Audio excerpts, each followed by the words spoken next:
What happened to the Clippers? They went from being title contenders during the 2019-2020 regular season to the laughingstock of the NBA. Let's take a deep dive in the Clippers' failure to launch.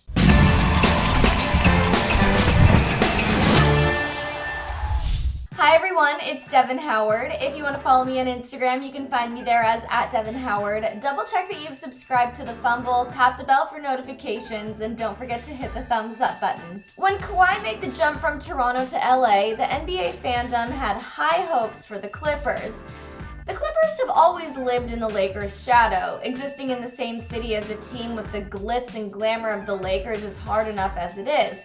But Clippers fans felt like their moment to shine had come with Kawhi making his move to the City of Angels. With two superstars leading the team, it was easy to hype up the organization.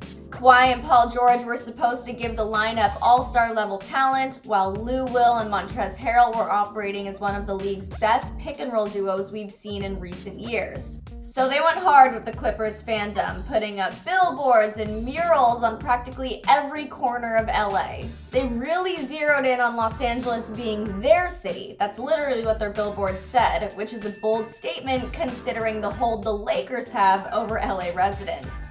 Whether you like it or not, LA is Lakers City. But still, the billboards, the marketing plan, they all worked. We paid attention. We wanted to see what the Clippers could do. Their roster had everything. Pat Bev on defense, Landry Shamet as a shooter, Marcus Morris and his versatility, and a veteran coach in Doc Rivers. But they still floundered in the postseason. They didn't even get to make it to the Western Conference Finals. So that solidified Doc Rivers' reputation as a head coach who blows 3-1 leads. That's happened 3 times for him. But it's not all Doc's fault. The players are to blame as well. In Game 7 last year, Kawhi shot 6 for 22. He looked passive, like he'd given up. He also never operated like the leader the Clippers needed. He's not vocal, he doesn't really motivate his teammates, which is fine. But then he does need to be on a team with somebody who is willing to do that. We all know how Paul George looked during the playoffs too. He shot 4 for 16 in Game 7 and looked unmotivated and pretty distracted. So the Clippers made a bunch of changes. They fired Doc Rivers and brought in Ty Lue, hoping that would resolve some of their issues there. They also traded Trez, who was reportedly to blame for the chemistry issues, and they tried to have a fresh start going into the 2020-2021 season. But so far, they haven't proven much. In fact, they seem less on fire than they were last year. According to a lot of people, the Clippers tanked their final 2 games of the season to avoid facing the Lakers early on, which put them in a position to face off against the Mavericks in the first round, which might be something that they're regretting now. The Clippers just aren't getting it together, and it's a little unclear why.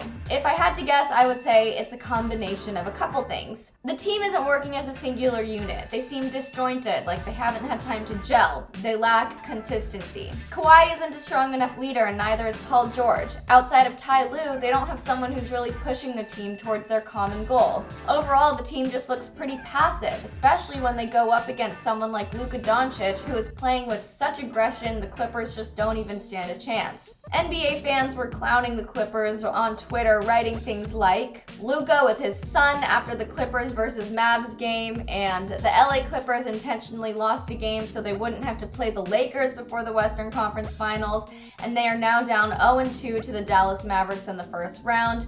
Skip wrote, "I was so wrong about the Clippers, now they're going to get swept." And this tweet that says how Lakers fans are looking at the Clippers losing in the playoffs yet again. Something is not working for the Clippers, and I have a feeling Kawhi is going to be on his way out when this season wraps up for him. The guy wants to win another ring, and unfortunately, that's just not going to happen with this LA franchise. What do you guys think is their biggest issue? Sound off in the comments below. Don't forget to subscribe and tap the bell. I'm Devin Howard for The Fumble, and I'll see you guys later.